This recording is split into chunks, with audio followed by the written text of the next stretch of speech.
अस्सलाम वालेकुम बेटा। आज के लेक्चर में हम हीट और टेम्परेचर को कंपेयर करके देखेंगे कि इन दोनों में क्या डिफरेंसेस हैं।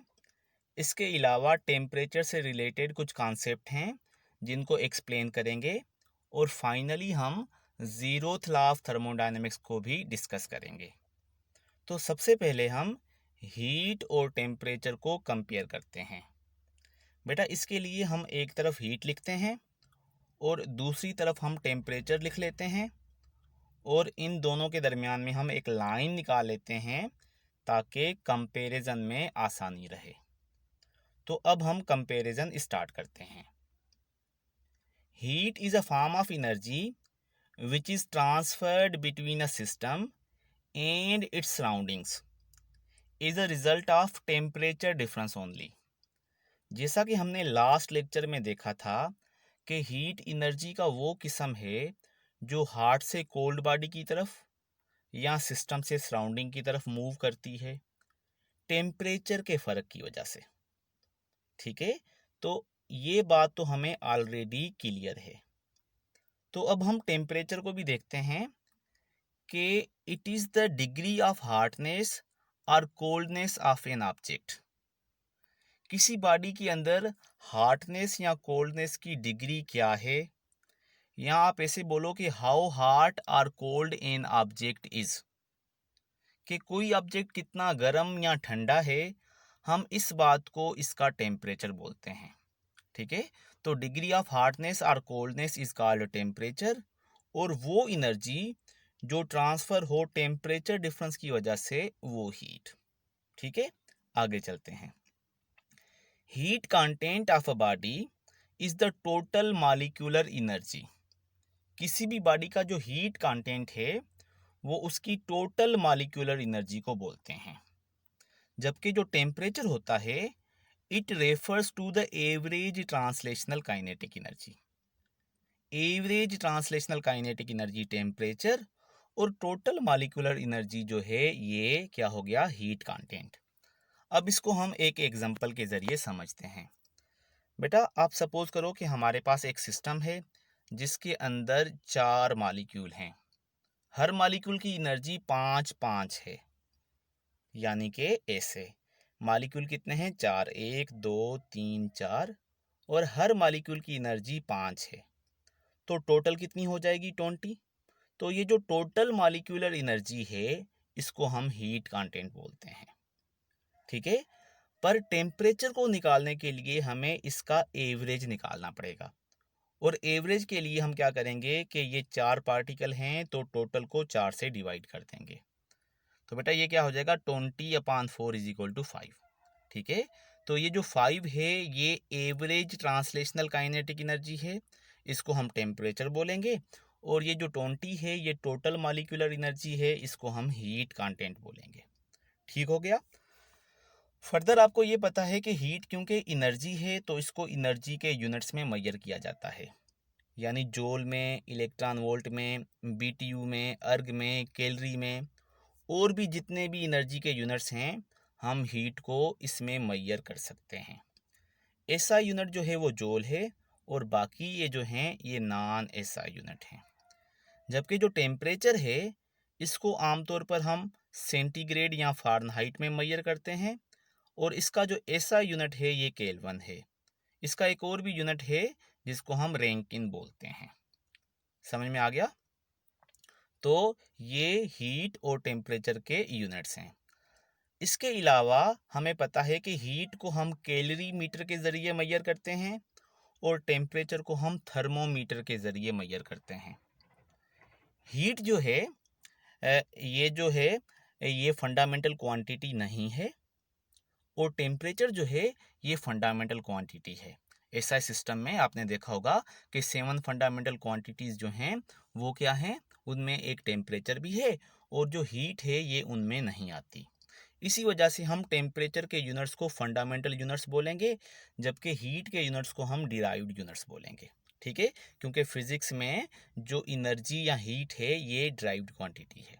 ठीक है, तो ये कुछ डिफरेंसेस थे। अब हम आगे चलते हैं। Two bodies containing the same amount of heat may be at different temperatures. बेटा ये पॉसिबल है कि दो बॉडीज के अंदर सेम अमाउंट ऑफ हीट हो पर उनका टेम्परेचर डिफरेंट हो। कैसे? उसके लिए आप ये देखें कि एक सिस्टम है जिसके अंदर 4 पार्टिकल हैं, सब पार्टिकल की एनर्जी 5-5 है। तो ये देखो टोटल एनर्जी कितनी हो जाएगी? 20। ठीक है, टोटल एनर्जी कितनी है? 20। और अगर आप इनको 4 से डिवाइड करोगे तो एवरेज एनर्जी कितनी हो जाएगी? 5। तो हीट कितनी है इस सिस्टम की? 20। और बेटा एवरेज यानी टेम्परेचर कितना है? 5। अब हम एक और सिस्टम ले लेते हैं जिसके अंदर 2 पार्टिकल हैं, पर ये जो दोनों पार्टिकल हैं ये 10-10 वाले हैं। तो टोटल एनर्जी इसकी भी 20 और एवरेज के लिए हम 2 से डिवाइड करेंगे क्योंकि 2 पार्टिकल हैं, तो एवरेज हो गई 10। अब इन दोनों सिस्टम को अगर हम कंपेयर करें तो इसकी टोटल एनर्जी और इसकी टोटल एनर्जी सेम है। दोनों सिस्टम की टोटल एनर्जी सेम है, पर इसका एवरेज 5 है, इसका एवरेज 10 है। अब एवरेज क्या होता है? टेम्परेचर। तो ये पॉसिबल है कि दो सिस्टम का हीट कंटेंट यानी टोटल मॉलिक्यूलर एनर्जी सेम हो पर average translational kinetic energy different हो, यानी उनका टेम्परेचर डिफरेंट हो। समझ में आया? अच्छा, two bodies at same temperature may contain different amount of heat. बेटा ये भी पॉसिबल है कि दो सिस्टम्स का टेम्परेचर सेम हो लेकिन उसके अंदर हीट का अमाउंट डिफरेंट हो। जैसे कि यहाँ पर देखो कि ये जो 4 पार्टिकल हैं इनकी टोटल एनर्जी 20 है और एवरेज 5 है। ठीक है, और एक दूसरा सिस्टम है जिसके अंदर 3 पार्टिकल्स हैं तो टोटल एनर्जी 15 है और एवरेज 5 है। तो देखो दोनों का एवरेज यानी टेम्परेचर सेम है पर इसकी टोटल जो है ये 15 है और इसकी टोटल जो है 20 है, क्योंकि इसके अंदर मॉलिक्यूल्स ज़्यादा हैं या अमाउंट ज़्यादा है। तो ऐसा भी हो सकता है कि दो सिस्टम का टेम्परेचर सेम हो और टोटल मॉलिक्यूलर एनर्जी यानी हीट कंटेंट जो है वो डिफरेंट हो। समझ में आया? अच्छा, इसके अलावा the direction of flow of heat from a body does not depend upon its heat content. बेटा ये याद रख लो कि हीट की जो डायरेक्शन है यानी हीट ने किस तरफ को मूव करना है ये हीट कंटेंट पर डिपेंड नहीं करता, ये टेम्परेचर पर डिपेंड करता है। तो direction of flow of heat is determined by temperature, not by the amount of heat a body contains. ठीक है, अब इसमें हम ऐसे समझेंगे कि लेट सपोज करो हमारे पास ये जो सिस्टम है 4 पार्टिकल्स वाला, इसकी टोटल एनर्जी कितनी है? 20। ठीक है, 4 से डिवाइड करके एवरेज कितना हो गया? 5। एक दूसरा सिस्टम है जिसके अंदर ये देखो 6 पार्टिकल हैं, 4-4 वाले हैं, तो टोटल हीट कितनी हो गई? 24 और एवरेज कितना हो गया? 4।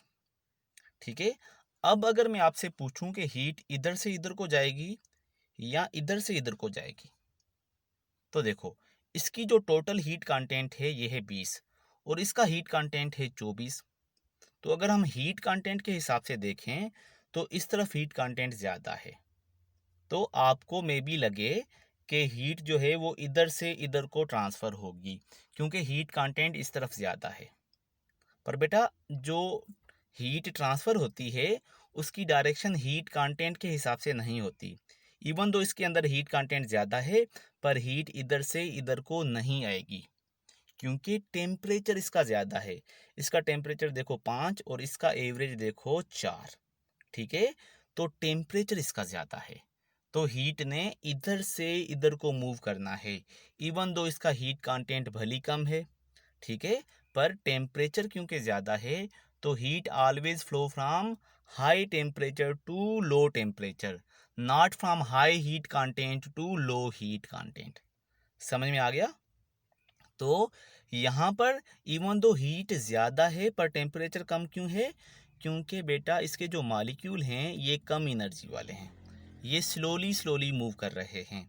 और इवन दो इसके अंदर जो मॉलिक्यूल हैं तो कम पर ये फास्ट मूव कर रहे हैं और इनकी एवरेज वैल्यू ज़्यादा है। समझ में आया? Heat content is extensive property where is temperature is intensive property. बेटा एक्सटेंसिव प्रॉपर्टी वो होती है जो अमाउंट पर डिपेंड करे, अमाउंट को कम ज़्यादा करने से वो भी कम ज़्यादा हो जाए। और इंटेंसिव प्रॉपर्टी वो होती है जो अमाउंट पर डिपेंड ना करे, यानी अमाउंट को कम ज़्यादा करने से वो कम ज़्यादा ना हो। अब यहाँ पर जो हीट कंटेंट है ये अमाउंट पर डिपेंड करता है, यानी ये एक्सटेंसिव प्रॉपर्टी है। और टेम्परेचर अमाउंट पर डिपेंड नहीं करता, इसलिए टेम्परेचर जो है ये इंटेंसिव प्रॉपर्टी है। अब इसको आप इस तरीके से समझो कि हमारे पास दो पार्टिकल्स का एक सिस्टम है, ईच पार्टिकल की एनर्जी 5 है, तो टोटल एनर्जी कितनी हो जाएगी 10। और बेटा अगर हम इसका एवरेज निकालें तो 10 को 2 से डिवाइड कर लेंगे, क्योंकि पार्टिकल 2 हैं तो एवरेज हो जाएगा 5। तो इस सिस्टम का हीट कंटेंट है 10 और टेम्परेचर है 5। अब अगर हम इस सिस्टम में से एक पार्टिकल निकाल लें, यानी पहले दो पार्टिकल हैं, अगर हम एक पार्टिकल निकाल लेंगे तो वो पार्टिकल अपनी 5 एनर्जी लेकर चला जाएगा, तो बाकी एनर्जी कितनी बचेगी 5। तो टोटल एनर्जी या टोटल हीट कंटेंट तो कम हो जाएगा ना, इसलिए हीट कंटेंट अमाउंट पर डिपेंड करता है, मॉलिक्यूल ज़्यादा तो ज़्यादा, मॉलिक्यूल कम तो कम। पर अगर हम एक पार्टिकल निकाल लें तो टोटल क्या हो जाएगा 5, पर अब पार्टिकल भी तो एक हो जाएगा, तो 2 के बदले हम यहाँ पर भी तो एक लिखेंगे, तो एवरेज फिर भी 5 ही रहेगा। तो पता चला कि अगर हम अमाउंट को कम ज़्यादा करते हैं तो टोटल मॉलिक्यूलर एनर्जी कम ज़्यादा होती है, पर एवरेज ट्रांसलेशनल काइनेटिक एनर्जी कम ज़्यादा नहीं होती। ठीक है, इसी वजह से हीट कंटेंट जो है वो एक्सटेंसिव प्रॉपर्टी है, अमाउंट पर डिपेंड करती है, जबकि टेम्परेचर जो है ये इंटेंसिव प्रॉपर्टी है, ये अमाउंट पर डिपेंड नहीं करती। अच्छा बेटा, यहाँ पर मैं बार बार एक टर्म यूज़ कर रहा हूँ हीट कंटेंट, मैं इसको हीट नहीं बोल रहा, ये बात आपने नोट की है, क्योंकि हीट जो है वो तो बॉडी के अंदर होती ही नहीं। हीट तो वो एनर्जी है जो ट्रांसफर होती है, तो जब बॉडी के अंदर चली जाएगी तो फिर तो मैं उसको हीट नहीं बोलूँगा ना। तो जब किसी बॉडी के अंदर हीट चली जाती है या किसी बॉडी के अंदर जो हीट होती है उसको हम हीट नहीं, हीट कंटेंट बोलते हैं। ठीक है, तो इसलिए मैं हीट को हीट कंटेंट से थोड़ा डिफरेंट करके लिख रहा हूँ, क्योंकि किसी बॉडी के अंदर जो हीट होती है ना उसको मैं हीट नहीं बोल सकता, हीट तो वो है जो ट्रांसफ़र होती है। इसी वजह से किसी बॉडी के अंदर जो हीट मौजूद है उसको हम हीट कंटेंट के ज़रिए इंडिकेट करेंगे। तो यहाँ पर नोट कर लो कि heat content is extensive property. जो मैं एक्सटेंसिव प्रॉपर्टी बोल रहा हूँ ना वो हीट कंटेंट है, या आप इसको इंटरनल एनर्जी या थर्मल एनर्जी भी बोल सकते हो। Where is heat is not the property at all, heat तो प्रॉपर्टी ही नहीं है। ठीक है, वो एनर्जी जो ट्रांसफर होती है वो हीट है ना, तो हीट तो पाथ फंक्शन है, वर्क की तरह हीट जो है वो पाथ फंक्शन है। वो एनर्जी जो एक बॉडी से दूसरी बॉडी में ऑन द मूव ट्रांजिशन में ट्रांसफर हो रही हो वो हीट है, और ये पाथ फंक्शन है, प्रॉपर्टी नहीं है। जबकि जब हीट किसी बॉडी के अंदर चली जाए यानी उसका जो हीट कंटेंट होता है ये एक्सटेंसिव प्रॉपर्टी है। समझ में आ गया? अच्छा, temperature changes with change of microscopic energies not with macroscopic energy. बेटा किसी बॉडी का टेम्परेचर चेंज करने के लिए उस बॉडी के मैक्रोस्कोपिक एनर्जी को चेंज करोगे तो कुछ भी नहीं होगा, तो टेम्परेचर को चेंज करने के लिए आपने माइक्रोस्कोपिक एनर्जीज को चेंज करना है। अब इसको कैसे समझोगे? लेट सपोज करो बेटा ये एक कंटेनर है उस और इसके अंदर मॉलिक्यूल्स हैं, तो अगर हम इस कंटेनर को ओवरऑल मूव कराएंगे, ये देखो हमने इस कंटेनर को ही चलाना शुरू कर दिया, इसको किसी ट्रेन में रख दिया, किसी जहाज़ में रख दिया, तो बेटा कंटेनर को ट्रेन में रखने से या जहाज़ में रखने से या लाइट की स्पीड के साथ मूव कराने से ये मॉलिक्यूल तेज़ नहीं होंगे। और जो टेम्परेचर है ना ये एवरेज ट्रांसलेशनल काइनेटिक एनर्जी होती है इन मॉलिक्यूल्स की। तो यहाँ पर इस डब्बे को एज अ होल जब मूव कराओगे तो मैक्रोस्कोपिक काइनेटिक एनर्जी इंक्रीज होगी, जिसकी वजह से टेम्परेचर पर फर्क नहीं पड़ेगा।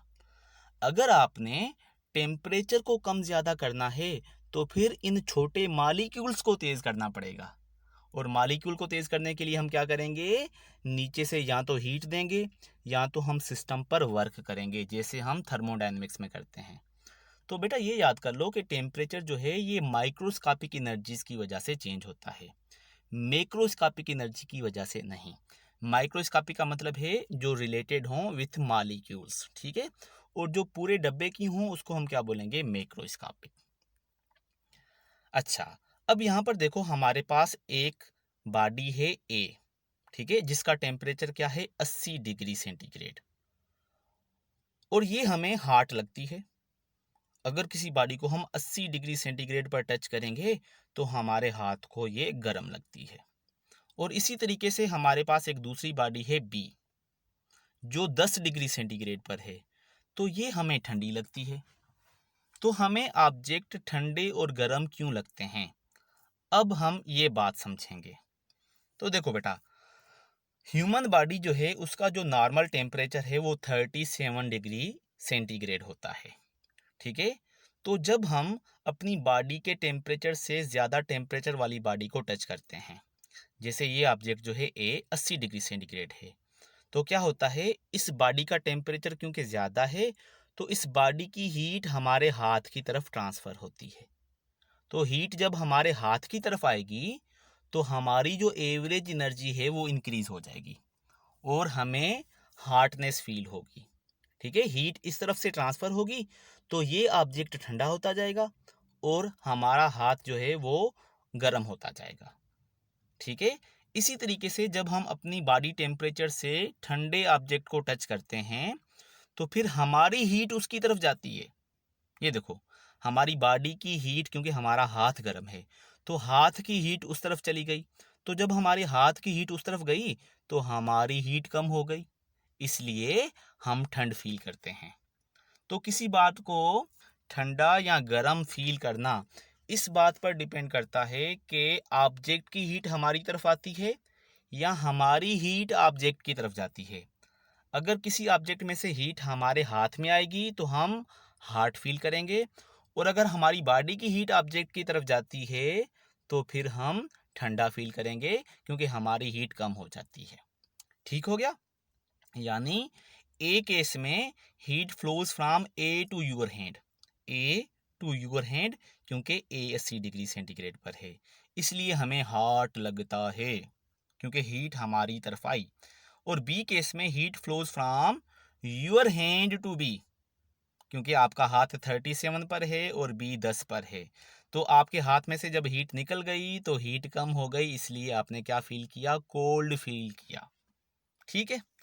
अच्छा, अब एक और बात बताओ कि why does metal feel colder than wood if they are both at same temperature. आपने कभी देखा है कि सर्दियों में अगर मैं बोलूं कि लोहा और लकड़ी ये दोनों पड़े हों और आप दोनों को टच करो तो लोहा बहुत ठंडा होता है पर लकड़ी इतनी ठंडी फील नहीं होती, इवन दो वो सेम इन्वायरमेंट में सेम टेम्परेचर पर होते हैं।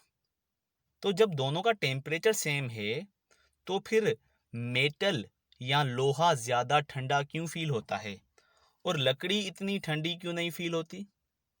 तो बेटा इस बात को समझने के लिए आप ये देखो कि जैसे ही हम मेटल को हाथ लगाते हैं, ठीक है, मेटल ठंडा है और हमारा हाथ गर्म है, ठीक है, तो होगा क्या कि मेटल क्योंकि कंडक्टर है तो हमारे हाथ की हीट जल्दी जल्दी से इसमें ट्रांसफ़र होती है, इसलिए हमारी जो हीट है ये जल्दी से इसकी तरफ ट्रांसफ़र होती है और हमें ठंड फील होती है। ऑन द अदर हैंड जब हम लकड़ी को हाथ लगाते हैं, इवन दो कि लकड़ी भी सेम टेम्परेचर पर उतनी ही ठंडी है, पर क्योंकि बेड कंडक्टर है तो हाथ की हीट इतनी जल्दी ट्रांसफ़र नहीं होती, जिसकी वजह से हमें ठंड उतनी ज़्यादा फील नहीं होती, क्योंकि हीट सेम रेट पर इसमें नहीं जाती जिस रेट पर मेटल में जाती है। इसी तरीके से गर्मियों में अगर दोपहर में ये और दोनों हम बाहर रख दें, वुड भी और मेटल भी, तो फिर आपको मेटल ज़्यादा गर्म लगेगा और वुड फिर भी कम गर्म लगेगा। वंस अगेन क्या होगा, जैसे ही आप टच करोगे तो मेटल की हीट ज़्यादा रेट पर कंडक्ट करेगी, क्योंकि ये क्या है, ये आपका कंडक्टर है और ये नॉन मेटल है, तो इसकी हीट जल्दी जल्दी आपके हाथ में आएगी और गर्मियों में ये ज़्यादा गर्म लगेगा और ये कम गर्म लगेगा, क्योंकि इसकी हीट जल्दी से आपके हाथ में कंडक्ट नहीं करेगी, क्योंकि ये बेड कंडक्टर है। ठीक है, इवन दो दोनों का टेम्परेचर सेम इन्वायरमेंट में सेम होता है, पर फिर भी मेटल ज़्यादा ठंडा गर्म लगता है एज कंपेयर टू वुड। समझ में आ गया? अब अगर मैं आपसे सवाल करूं कि बताओ कौन सा टेम्परेचर है जिसमें कोई बॉडी ना हमें गर्म लगे ना ठंडी लगे, तो सोचो। तो बेटा इसका आंसर है बॉडी टेम्परेचर।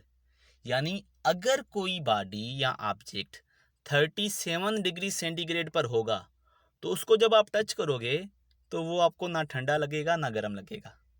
क्यों? क्योंकि हीट ना आएगी ना जाएगी, क्योंकि आपका टेम्परेचर भी 37 है और उस ऑब्जेक्ट का भी 37 है।